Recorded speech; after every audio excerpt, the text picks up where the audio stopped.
Thank you all for coming for our evening session. With some delay, the weather played a role to that. But now all of us are here. We will start, as you have seen in the agenda, the evening session with a panel discussion on European and national AI policies that will be moderated by Dimitris Plexousakis. So I will give the floor to Dimitris to introduce the members of the panels and continue the discussion. Thank you, Vangeli. Let me start by some short introductions. Our panelists are Irene Sardellitti from the European Commission. She's a program officer in the unit of Robotics and AI in DG Connect in Luxembourg. She holds a PhD in robotics from Scuola Superiore Sant'Anna of Pisa with focus on human-robot interaction, an MSc in biomedical engineering from the University of Rome.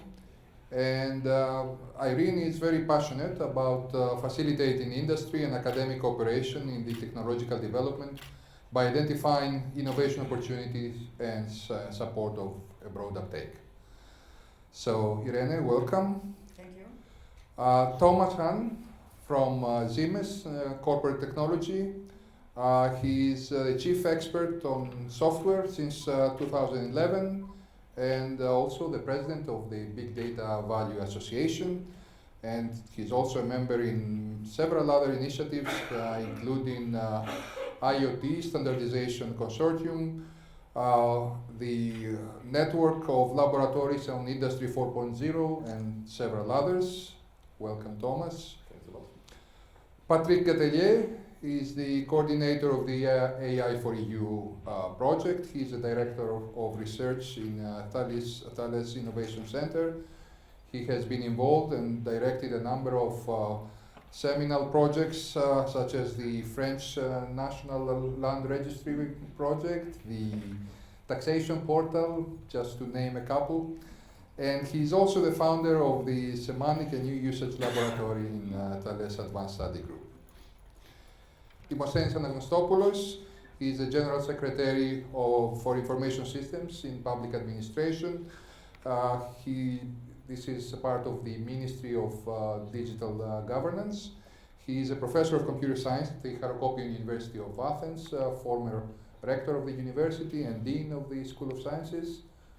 And he holds a PhD in computer science from the University of Athens, and his research interests are in the areas of e-government, e-services, semantic web, and so on. So, for this panel, we'll try to keep it short and to the point. So, let me cut to the chase and start by asking Irene. Of course, some things were already mentioned in her morning talk, but because there's a new audience here, you have to repeat some key points. So, the European Commission has embarked on a number of initiatives in order to improve EU's standing in the broader domain of AI. And one of those initiatives, for instance, was the increase of the Horizon 2020 budget devoted to AI-related research. And there is a commitment, an even larger commitment for what is about to come in Horizon Europe. So could you briefly mention what are the plans currently at the European Commission with respect to the funding of AI-related activities? So, of course, there is interest from the European Commission in funding artificial intelligence that has been considered one of the most strategic technology of the 21st century, as it mentioned in the communication on artificial intelligence that has been presented in April of 2018 by the Commission.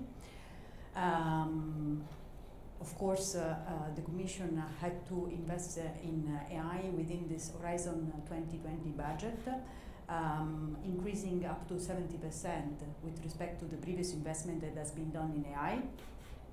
And for the next stage, the Commission is keep investing in AI through the Horizon Europe program, where artificial intelligence is part of the digital industry that has a budget proposed up to 15 billion euro. And it will also appear in artificial intelligence with a budget of 2.5 billion euro within the Digital Europe program that has a total budget of 9.2 billion euro. Artificial intelligence is also in the digital skills, it's also in the digital transformation as a part of the Digital Europe program. And within AI, what the Commission will fund will be for sure a common European AI platform, testing and experimentation facilities, and larger data spaces as objective. So, Patrick, could you share with us the vision of a major industrial organization such as Thales regarding the priorities that the forthcoming program, Horizon Europe, should include? So, what are the expectations from the standpoint of European industry from AI research? Well, maybe I can share the view of Thales. I'm not sure I can share the view of the European industry. Well, you know, Thales is a company with many business, many technologies, and we forecast that we need today AI in every technologies. We need, in fact, to rise the level of AI awareness and AI capability in all our products. AI is not magic. We have to work on it, we have to improve on it, but clearly it will have such an impact that we need it in all our products, very, very simply. Any particular priorities that you would like to identify? We have priorities in cybersecurity, we have priorities in transportation, we have but I wouldn't say we have particular priorities. I would say we have a strong concern to make sure that we are already doing it. As you may know, we already partners with Montreal and with Canada to do AI. We are doing a lot, and we are going to continue, very simply. Thomas, so similarly, what's the vision of BDVA, highly influential public-private partnership regarding Maybe priorities? I step in. First of all, I want to confirm, Patrick, also coming from Siemens, that we have similar ideas and similar needs for AI, only because we are careful not speaking about the European industry. At least we have the second one here on stage. We will say in this case we're really sharing the same vision, the same pressure, also for market. But when you're speaking about a big data value association, first of all, big data value, meaning to create value out of the data. So let's say what is driving us, an association founded, by the way, just one level higher here in this hotel, 2014, during this time, with Nelly Grös. We had here upstairs, let's say, not the signature event, but let's say the first final discussion about how we set it up, and then was later in Brussels the signature event. So only good place here to be here. BDVA has at the moment, only to give you an feeling, we have up to now, since we are created, we have roughly allocated 200 million, but what is also important, we have a leverage factor from 1.7, also meaning the private side investing around 2 billion in this area, which is of course quite significant. So we are, let's say, meaning we can make it, you know, we can do it together.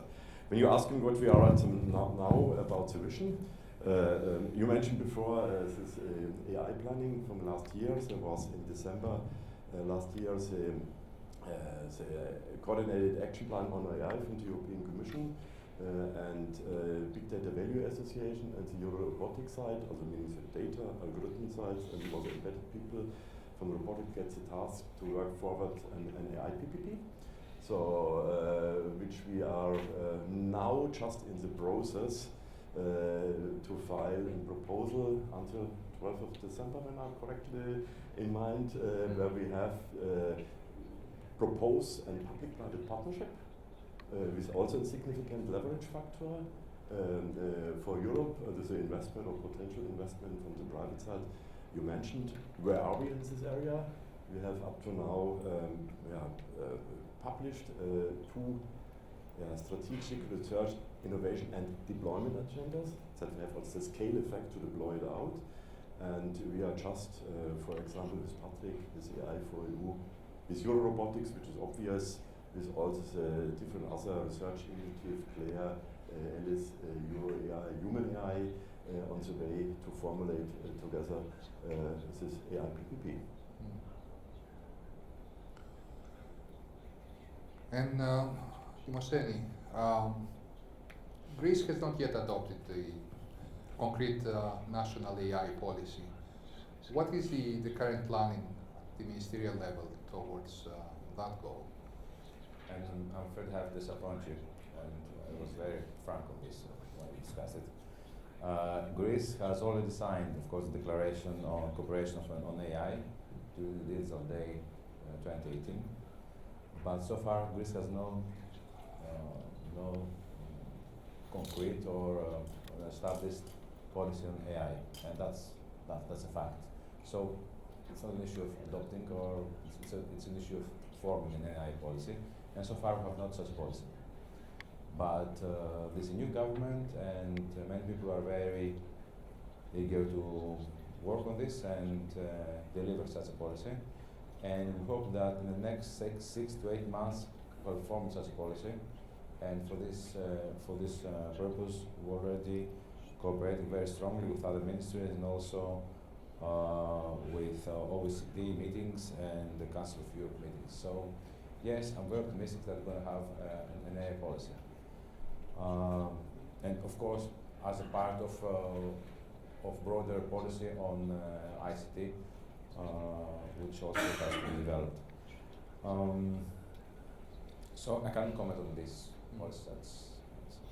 There's no existing policy. But I would personally like to say that,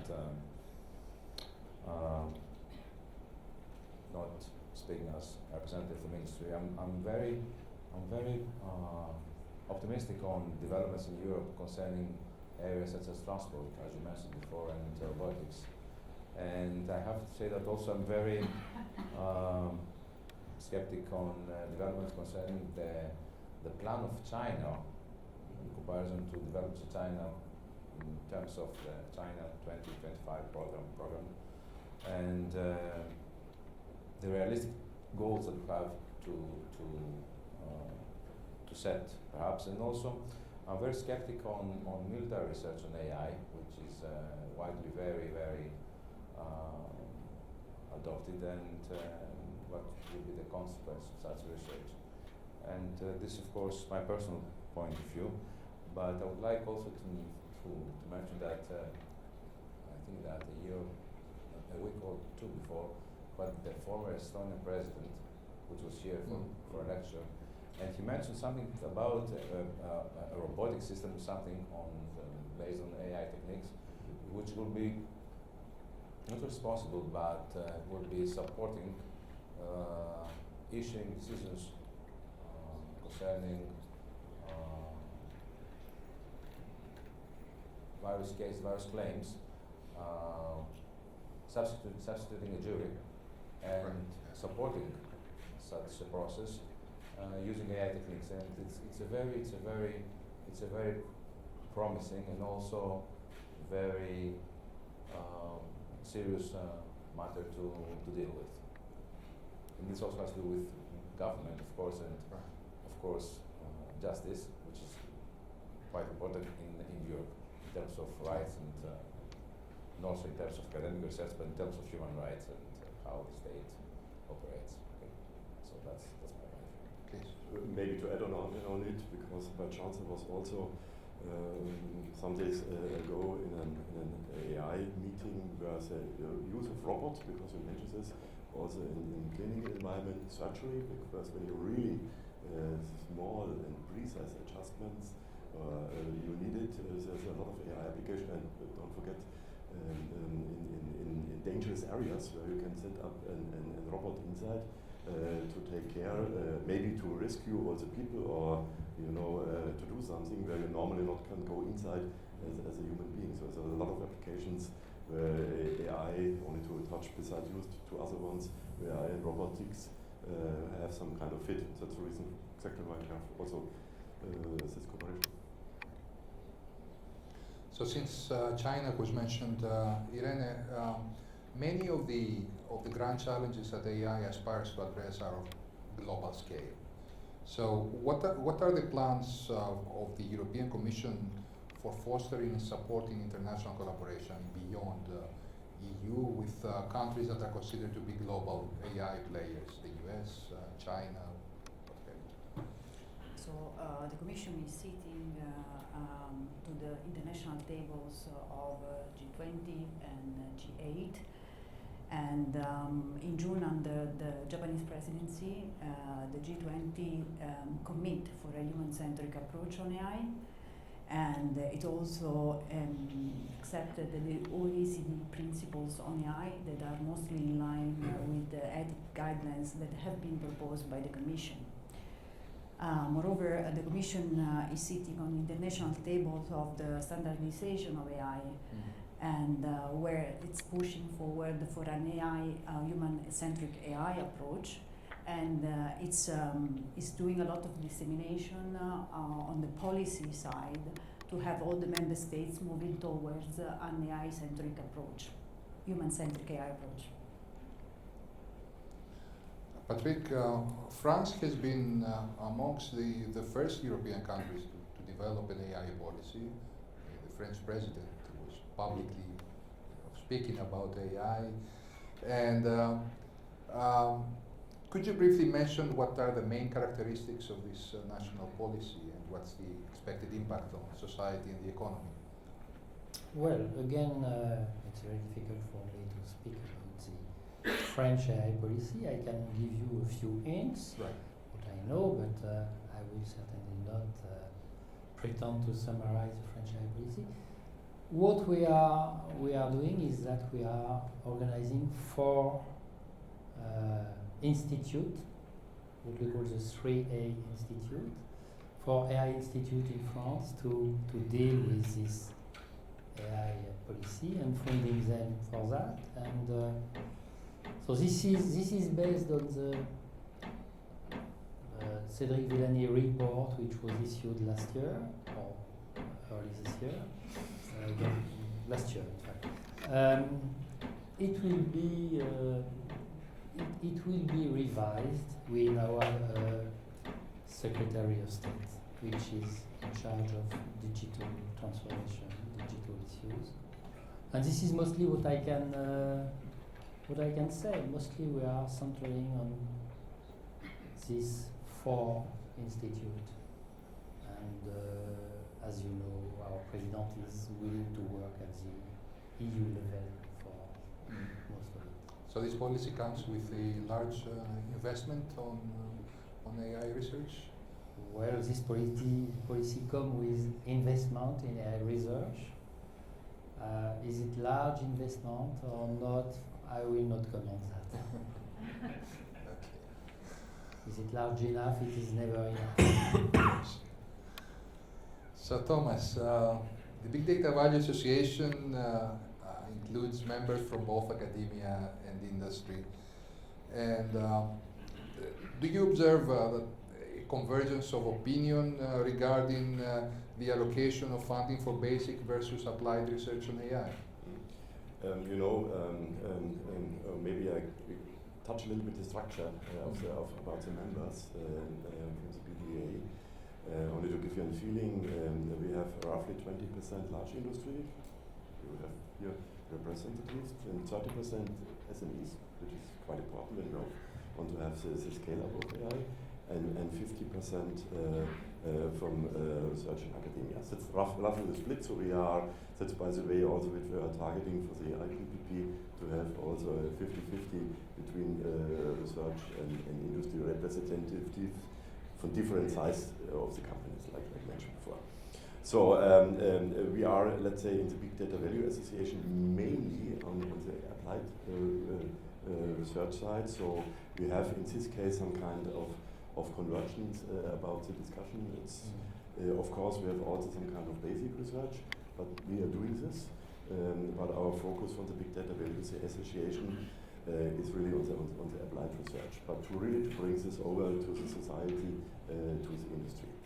With the new PPP, we include, like I mentioned before, let's say Claire and Alice in EuroAI. Only two we have some classical, which are covering also the basic research side. And in this we are in a discussion how we balance this, because we have always, maybe, don't ask me, 20% or 10 to 15% basic research, 20-25% applied, 40% deployment, and 20% others, only to give a rough feeling what's the numbers which are discussed. So we're looking at it, how we really balance this for the benefit of all of us, in research or industry, how we balance this up.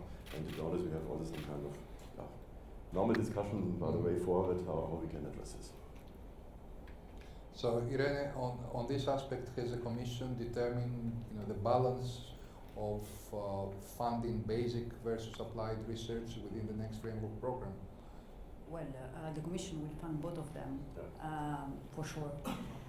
The Digital Europe program will be more oriented to the capacity building, to the deployment, while Horizon Europe will be most likely Horizon 2020 more research oriented, but both will be funded. That's We also have the two programs, the Horizon Europe and the Digital Europe program, and the one is more on the research side, and the one is more on the deployment side. So, Dimosthenis, your ministry, the Ministry of Digital Governance, is responsible for implementing the policy for the digital transformation of public administration. What is the role that AI can play in this direction? And I'm referring to public administration in Greece in particular. Are there any good practices that are being adopted from other countries? Greece has so far a national digital strategy, which is under assessment, and it's going to be replaced in a few months, I understand, by the so-called Digital Transformation Bible.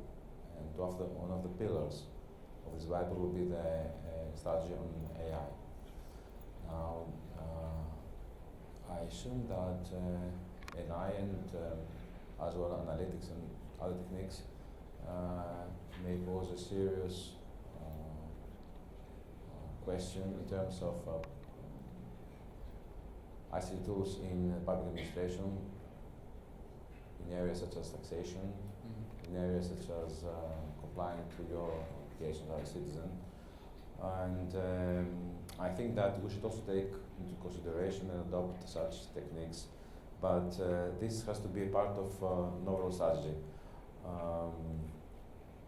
And yes, such tools will be adopted in our plan. But I have to say that I'm also very skeptic, as I told you before, in other patterns of adopting AI strategies, such as China's patterns in citizen profiling, and all this which comes from this. And yes, we have to be very human-centric, as you mentioned before, in our approach. Thank you.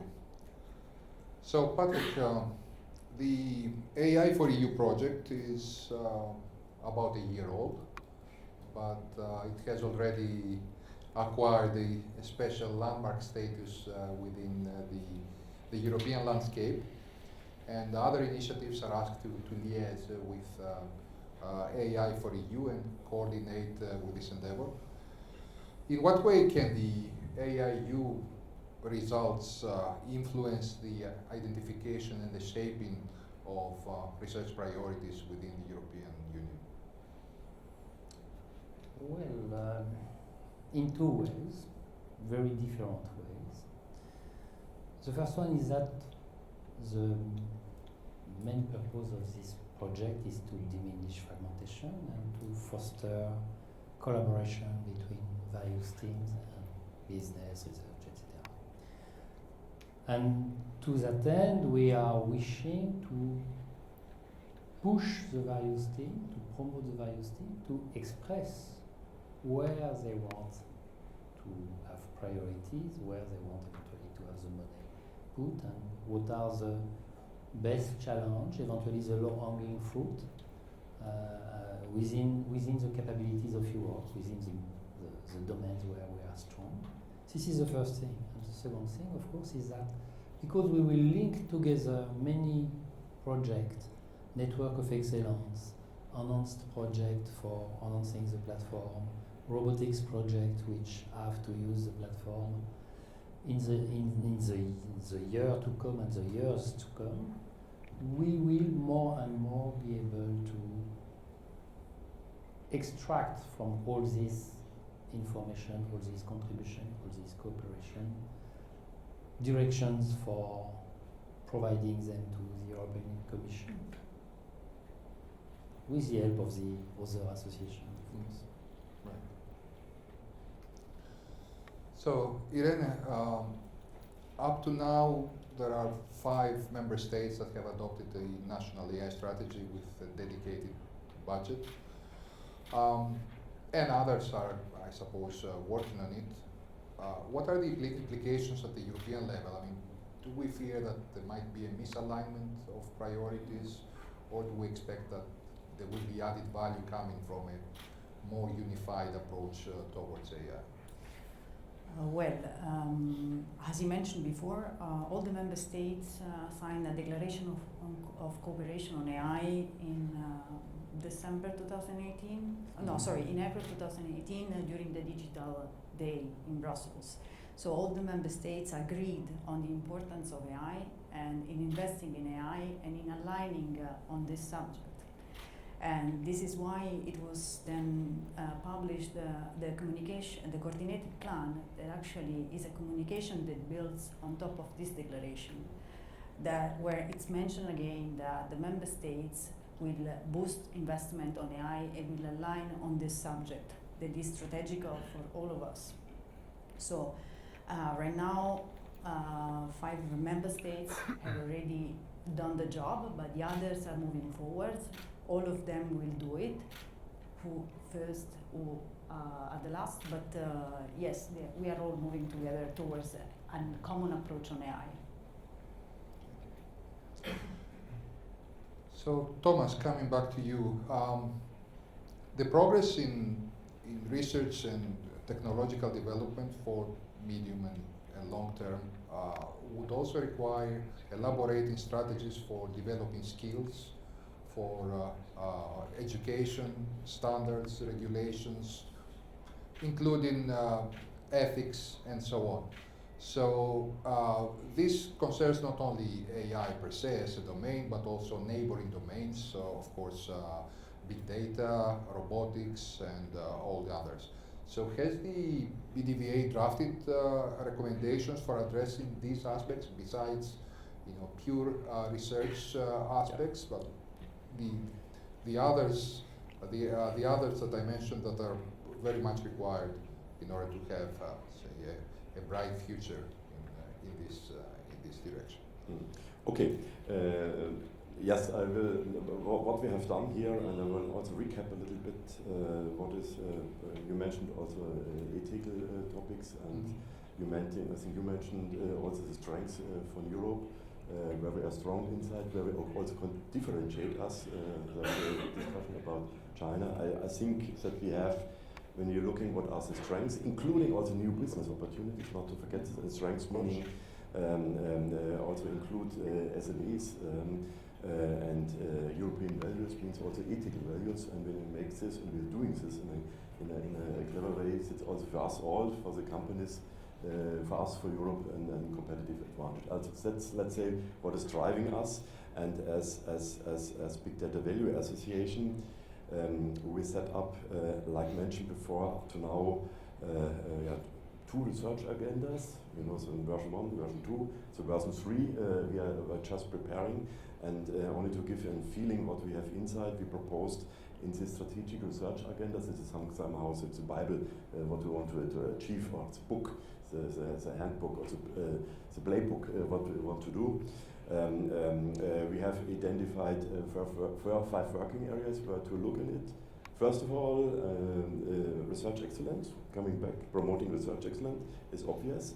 Second one is guiding standards and regulations, also meaning we have as BDVA corporations with classical standardization organizations, because also, you know, in IEEE, IEC, CENELEC has just launched something regarding AI standardization. So we have to influence it with our community in an appropriate way. We have to look how the market is looking like, how we set up ecosystems. We have to mobilize European ecosystem, and of course, and it's obvious, about skill and acceptance. These are somehow 5 working areas which we have defined. This is, let's say, on the working side.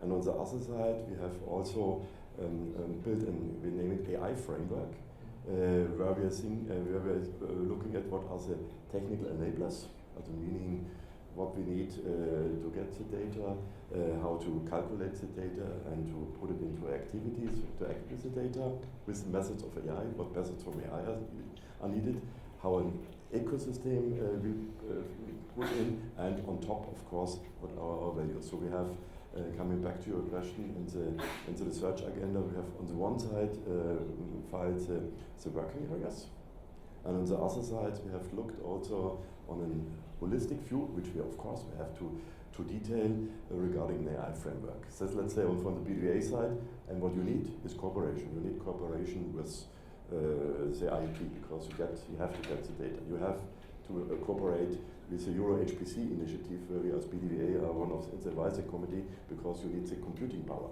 Then you have to cooperate with the security topics. You mentioned this before, cybersecurity is on the spot. So you need, besides this original AI perspective, also a lot of cooperation to cover this holistic view. And you plan to submit recommendations for curricula, for we will elaborate this into 5 working areas. Also, what is needed for curricula. Of course, we will then cooperate with the experts. In this, we can also bring from our AI perspective what is needed from the community. Is the development of a precise curricula or something else, of course, is up to the partners which we are cooperating. By the way, it's the same which we are doing with standardization. We can also say we need standards. Right. The standards must be elaborated in the associated standardization bodies. Right. Since you mentioned Euro HPC, I'd like to ask Dimosthenis. Euro HPC, the joint undertaking, is an initiative going on in parallel with all these endeavors in AI. So it's provision of high-performance computing for the needs of research industry and so on, going up to pre-exascale and exascale machines. And Greece is also part of this JU, the Joint Initiative on Euro HPC. And your ministry is hosting and overseeing the operation of the National Computing Infrastructure for Greece, GRNet. And the aspiration is to serve the needs not only of research organizations, but also the needs of industry, perhaps the public sector if appropriate. So what are the plans of the ministry for not only sustaining, but also augmenting the capacity of this infrastructure and making it more attractive for the industry and the public sector to become users or even customers of this infrastructure? So you're referring to GRNet? Right. GRNet is our way for promoting this creation of this ecosystem that you mentioned before, between, of course, the industry and the academia and also public sector.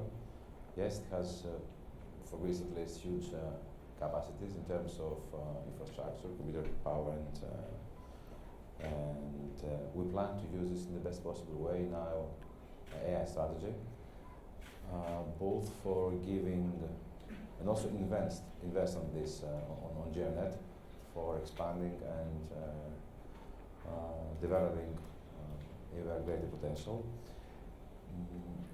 To my point of view, we need to give industries in Greece such capabilities because it's not very easy for them to obtain resources and use them. And so, yes, we facilitate research and also applied research. And it's also my point of view that Greek people are very creative. And this can be a very well suited domain for innovation and research in Greece to come up with very concrete and very useful results in terms of also what the EU expects from the AI research. So yes, we will invest and promote this in the best possible way. Okay, so this brings us to the end of this session before the much anticipated cocktail reception. Thank you all for being a lively and inquisitive audience, and let's thank our panelists.